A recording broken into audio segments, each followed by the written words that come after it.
Good morning students, welcome in mathematics class.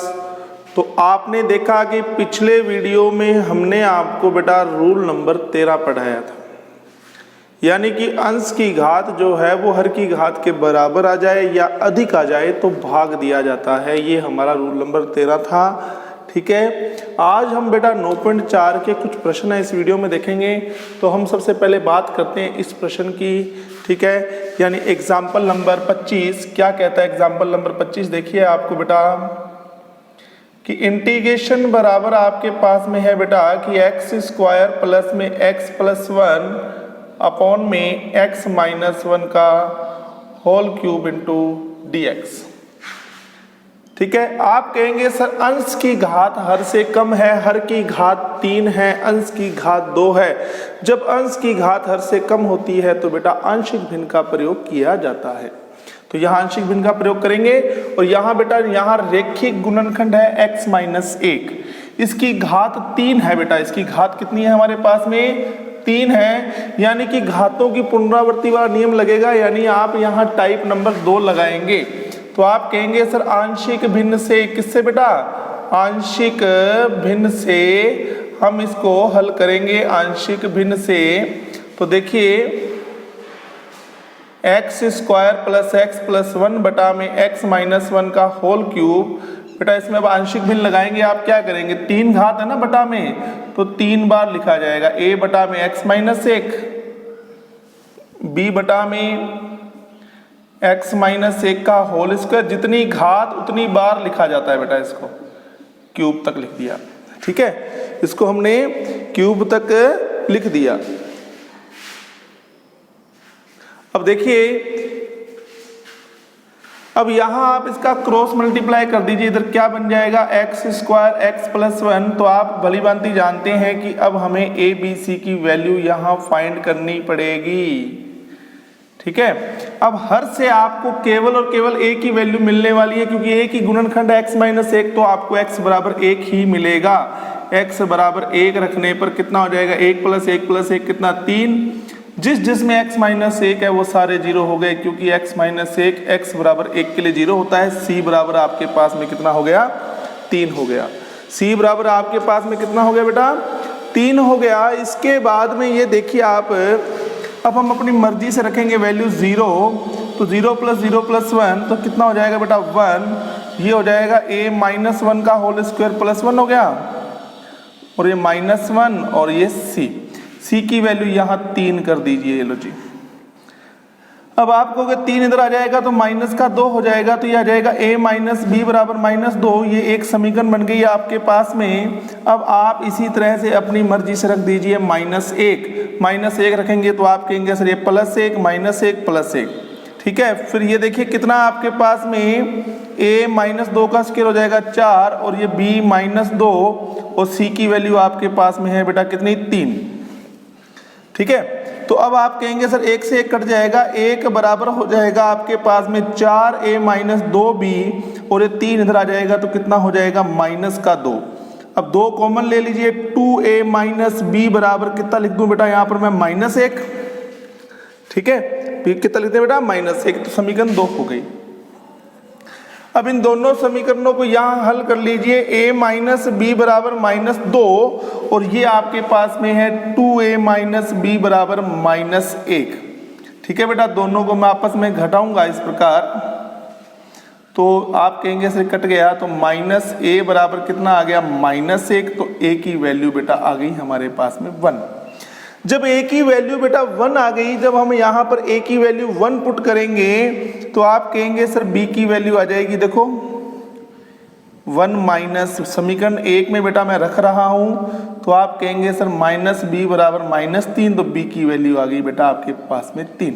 तो आपको a, b और c तीनों वैल्यूज आपने निकाल ली हैं। चलिए अब आप देखिए, ये आपका क्वेश्चन था, इसकी जगह पर अब क्या आ जाएगा, ये आ जाएगा, यानी समाकलन 3 भागों में टूट जाएगा। इंटीग्रेशन क्या हो जाएगा, 1 बटा में x माइनस 1,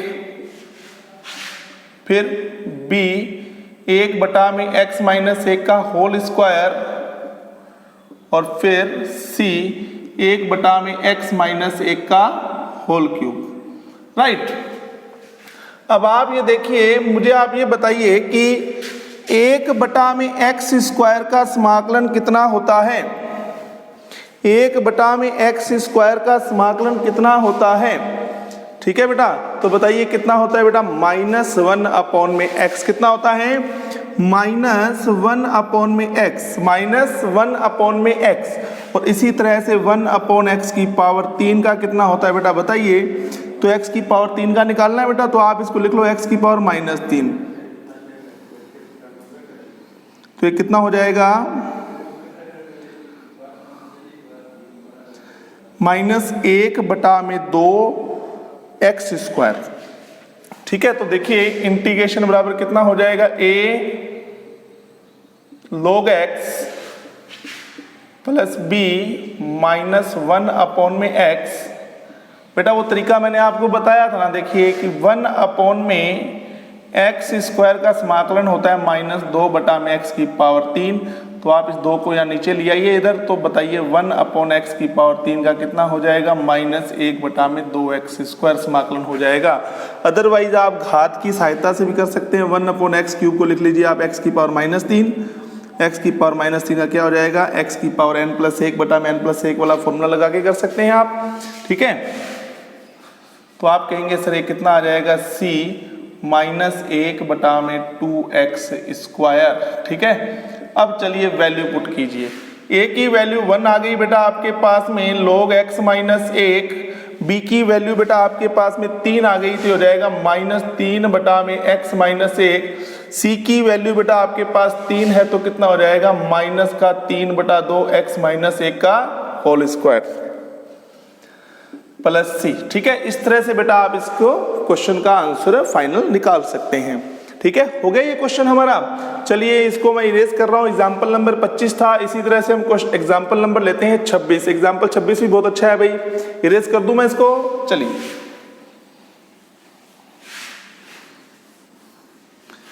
बस ABC की वैल्यू ध्यान से निकालिएगा बेटा आप। ABC की वैल्यू में कई बच्चे क्या होते हैं? कंफ्यूज हो जाते हैं। ठीक है, तो चलिए अब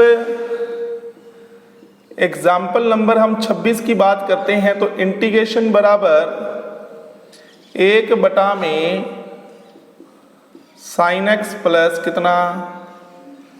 sin 2x। sin x plus कितना?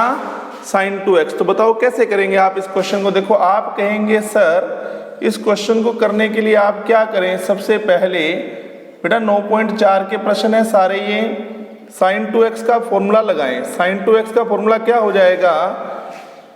sin 2x का फॉर्मूला क्या हो जाएगा आपके पास में? देखिए कि 2sin x into cos x, 2sin x into cos x। ठीक है, तो अब आप कहेंगे सर इसमें से sin x कॉमन ले लीजिए। 1/sin x हमने कॉमन ले लिया, तो ये कितना आ जाएगा? 1 + 2 cos x। अब बेटा ध्यान दीजिएगा, एक मैं आपको बता दूं, इस क्वेश्चन को करने के लिए आपको sin x का ऊपर गुणा करना पड़ेगा, sin x का भाग करना पड़ेगा। एक घात sin x की पहले थी, एक घात और आ गई। ठीक है, अब 1 sin स्क्वायर को आप क्या लिखोगे बोलो? 1 - cos स्क्वायर x। क्या लिखोगे? 1 - cos स्क्वायर, और ये है 1 + cos 2 cos x। राइट, अब देखिए आप, अब आप कहेंगे सर cos x को यहां पर आप t मान लीजिए बेटा, कितना आ जाएगा? -sin x इंटू, ठीक है,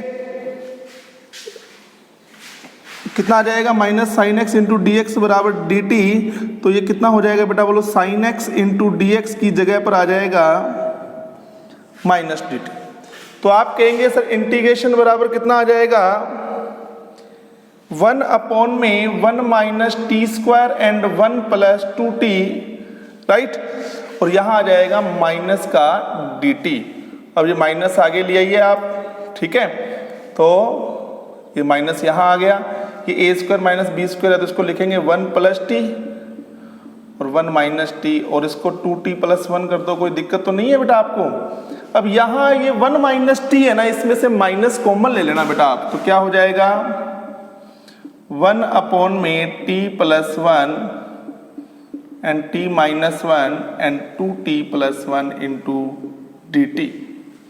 ठीक है। अब आप कहेंगे सर यहाँ आंशिक भिन्न बन गई बेटा, ठीक है, टाइप नंबर 2 लगेगा, 3 गुणनखंड आ गए, ठीक है ना, तो आंशिक भिन्न लगानी है। अब आपको देखो, चलो कैसे लगाओगे आंशिक भिन्न, आप कहोगे सर 1 बटा में t+1 t-1 2t+1 कितना हो जाएगा, a बटा में कितना हो जाएगा बेटा, आंशिक भिन्न लगाएंगे तो t+1, b बटा में t-1 और c बटा में 2t+1।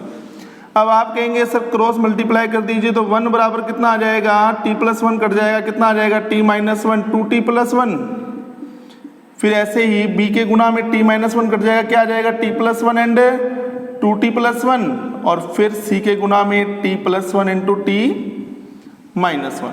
अब यहाँ पर हर में 3 गुणनखंड है, तीनों गुणनखंडों से t का मान निकाल लीजिए। ये देगा -1, ये देगा 1 और ये देगा -1/2। तो पहले आप ले लीजिए t बराबर -1। t बराबर -1 लेंगे तो क्या होगा, देखिए जहां जहां t+1 है वो सारे क्या हो जाएंगे, 0 हो जाएंगे। ये हो जाएगा देखो -2 और ये -1 और ये दोनों क्या हो जाएंगे, 0। तो बताओ a की वैल्यू कितनी आ गई, 1/2। इसी तरह से बेटा आप लीजिएगा t बराबर 1, तो जिस में बेटा t-1 है वो सारे शून्य हो जाएंगे, ये भी शून्य हो जाएगा, ये भी शून्य हो जाएगा, b वाला रह जाएगा ओनली। तो कितना, 2 और ये 2 और 1 3, तो आप कहेंगे सर b की वैल्यू आ गई 1/6। ठीक है। अब इसी तरह से यहाँ देखिए आप कि तीसरी वैल्यू आपके पास में आ गई t बराबर कितना बेटा, -1/2। जिसमें 2t+1 है वो शून्य हो जाएंगे, यानी a वाला भी 0 हो जाएगा, b वाला भी 0 हो जाएगा। तो 1 बराबर 0 + 0 + c, यहाँ मैंने -1/2 रखा तो प्लस का 1/2 बच गया और ये माइनस का 3/2 हो गया। ठीक है। तो आप कहेंगे सर कितना हो जाएगा, 1 बराबर c माइनस का 3/4, तो c बराबर आ जाएगा -4/3। तो a, b और c की वैल्यू बेटा आपने निकाल ली। चलिए अब यहाँ आ जाइए, इस समाकलन की जगह पर अब आ जाएगा ये आंशिक भिन्न। आंशिक भिन्न आएगा तो समाकलन 3 भागों में बढ़ जाएगा आपका। तो क्या बन जाएगा, देखिए इंटीग्रेशन a 1 में t+1 इंटू dt, b 1 में t-1 into dt, and c, यहां से भी इरेज कर रहा हूं, एंड c 1 में 2t+1 इंटू dt। a की वैल्यू पुट कर दो बेटा, साथ के साथ कितनी a की वैल्यू, 1/t का हो गया log t। b की वैल्यू कहाँ है बेटा, 1/6, 1/t का हो गया log t। और बेटा c की वैल्यू कितनी है, -4/3। अब आप कहोगे सर 1/t का हो गया log t। यहां समाकलन बटा अवकलन वाला नियम लगेगा बेटा, बटा में बेटा 2t+1 का अवकलन होता है बेटा 2, तो बटा में 2 आ गया। ये ध्यान रखिएगा, क्योंकि बेटा इन t+1 और t-1 का अवकलन करने पर 1 आता है, जिसका अवकलन करने पर 1 आता है वो x की तरह काम करता है, और जिसका अवकलन करने पर 1 नहीं आता यानी अचर राशि प्राप्त होती है, वहां समाकलन बटा अवकलन नियम लगता है। t मान करके समाकलन कर दिया, बटा में अवकलन लिख दिया। लो जी बेटा, ये फाइनल आंसर आ गया 1/2। t का मान रखते जाइएगा।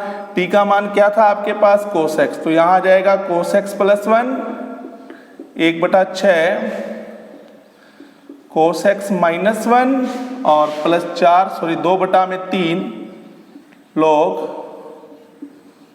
2 cos x + 1 + c। इस तरह से ये बेटा आपके पास में इसका फाइनल आंसर हो जाएगा। चलिए इसी तरह से हम फिर एक एग्जाम्पल और लेते हैं बेटा, इसको आप नोट कर लीजिए।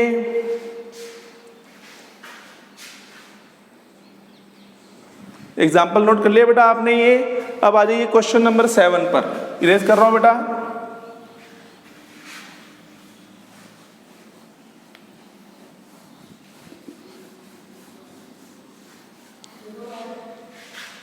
चलो क्वेश्चन नंबर हम लेते हैं 7 नंबर क्वेश्चन। तो इंटीग्रेशन बराबर हमारे पास में क्या है कि 1 में x की power 3 minus x square minus x plus 1 into dx। ये हमारे पास में क्वेश्चन है, बताओ कैसे करेंगे। अभी इसका थोड़ा सी फॉर्म आपको अलग दिखाई दे रही है, परंतु मैं थोड़ा सा इसको हल करूंगा, आपको बाद में समझ में आ जाएगा कि ये कैसे होगा। यहाँ से एक्स स्क्वायर कॉमन लिया, रिमेनिंग कितना है x -1। यहाँ से बेटा -1 कॉमन लिया तो कितना है x -1। फैक्टर कर लीजिए बेटा इसके। इंटीग्रेशन ये हो जाएगा आपके पास में 1 बटा में x माइनस 1 और ये हो जाएगा x square minus 1 into D x. बेटा देखिए ए स्क्वायर माइनस बी स्क्वायर क्या हो जाएगा,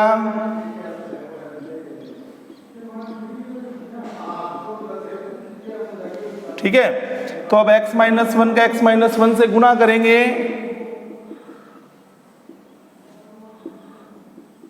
क्या हो जाएगा x माइनस 1 का होल स्क्वायर। तो बेटा टाइप नंबर 3 बन गया आपके पास में घातों की पुनरावृत्ति। तो आंशिक भिन्न का हम प्रयोग करेंगे 1 बटा में x plus 1 into x minus 1 का होल स्क्वायर बराबर क्या, a बटा में x प्लस 1 की घात 1 है तो इसको एक बार ही लिखा जाएगा, x माइनस 1 की घात 2 है तो इसको 2 बार लिखा जाएगा इस तरह से। अब बेटा क्रॉस मल्टीप्लाई कर दीजिए, 1 बराबर कितना हो जाएगा, a गुना में x माइनस 1 का होल स्क्वायर, b गुना में x plus 1 into x minus 1 और c गुना में x प्लस में 1, राइट। अब बताओ आप हर के प्रत्येक गुणनखंड को 0 के बराबर रखेंगे तो x की 2 वैल्यू जाएगी, ये देगा आपको -1 और ये देगा +1। अब ये चीजें बेटा आपको क्लियर हो जानी चाहिए, ठीक है। तो x बराबर -1 रखेंगे तो बेटा ये तो हो जाएगा आपके पास -2 का स्क्वायर 4, ये 0, तो a की वैल्यू आ गई आपके पास में 1/4। फिर आप कहेंगे सर अब की बार आप रखिए x बराबर में कितना, +1, तो 1 बराबर हो जाएगा ये 0 c इंटू 2, तो c की वैल्यू आ गई 1/2। अब उसके बाद में आप देखिए बेटा अपनी मर्जी से रखिए x बराबर 0 रखेंगे तो क्या आ जाएगा, 1 बराबर a 1, b -1, c 1।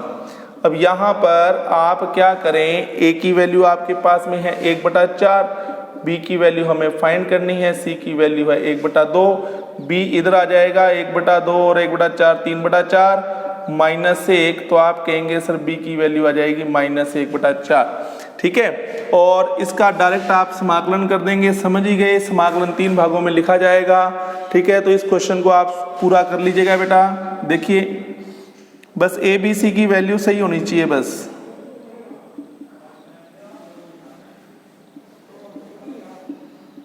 अब इसका समाकलन करना है बेटा आपको, ठीक है। समाकलन बेटा आप स्वयं कीजिएगा इसका और ए बी सी की वैल्यू पुट कर दीजिएगा, ठीक है।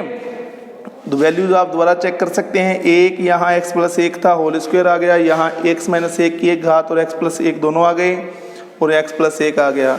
x बराबर मैंने -1 रखा तो ये वाला और ये वाला दोनों शून्य हो गए, a वाला रह जाएगा 4, 1/4 आएगा, बिल्कुल सही है। फिर हमने x बराबर 1 रखा तो देखो बेटा ये 0 हो गया, ये 0 हो गया, तो ये कितना आ गया 2, तो 1/2 बिल्कुल सही है। फिर आप कहेंगे सर मैंने x बराबर 0 पुट किया तो 1, ये देखो स्क्वायर है ना, इसकी वजह से प्लस का 1 हो गया बेटा, और ये देखो 1 इंटू -1 कितना हो जाएगा, -1, बिल्कुल सही लिखा हुआ है, c इंटू 1। अब यहाँ पर मैंने बेटा a की वैल्यू 1/4 और c की वैल्यू 1/2 पुट कर दी, 1/4 और 1/2 3/4 हो गए, 1 इधर चला गया, -1 यानी -1/4। a b c की वैल्यू बिल्कुल सही है, वैल्यूज पुट कर लीजिएगा, आंसर आ जाएगा आपका। चलिए अब हम चलेंगे नेक्स्ट क्वेश्चन पर, ठीक है। बहुत ही बढ़िया प्रश्न है हमारे पास में, क्वेश्चन नंबर 9, इरेज कर रहा हूं बेटा इसको, ठीक है।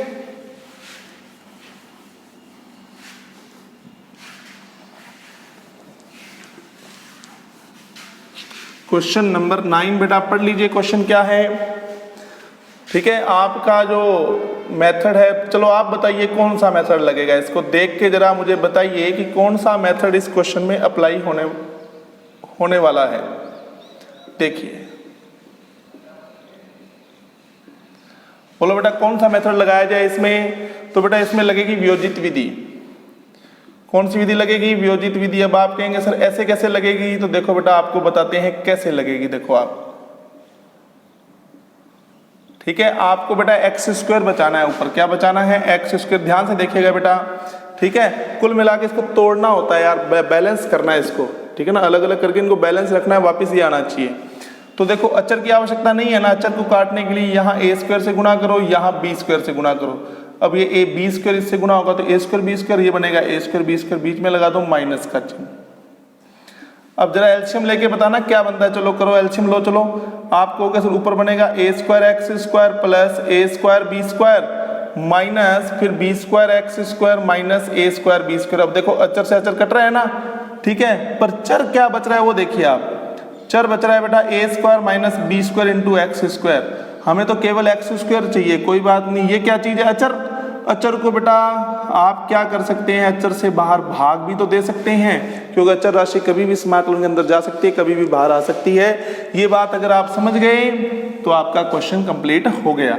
ऊपर बेटा ये बन रहा था देखो a square minus B square into x square, मैंने बाहर a square minus B square से भाग दे दिया। अब जैसे ही यहाँ ये चीज बनेगी a square minus B square से a square minus B square cut जाएगा, वापस यही रह जाएगा आपका, यानी एक्स स्क्वायर ही रह जाएगा ऊपर, ठीक है। चलिए 1 में A square minus B square, बेटा इस समाकलन को अलग अलग कर दो बेटा आप। चलो इन दोनों समाकलनों को, इस समाकलन में से ए स्क्वायर बाहर आ गया, इसमें से आ जाएगा बी स्क्वायर बाहर, और बटा में A square minus B square तो दोनों में कॉमन चल ही रहा है।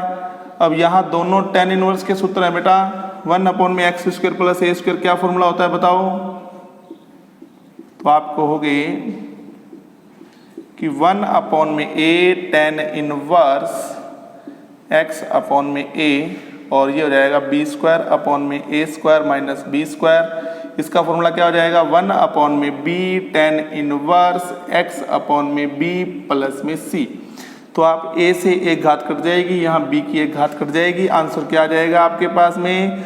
आप चाहें तो इसको बेटा कॉमन भी रख सकते हैं, 1 में A square minus B square को बुक में देख लीजिएगा, गुना कर रहा हो तो गुना कर दीजिएगा, या तो यही आपका आंसर होगा।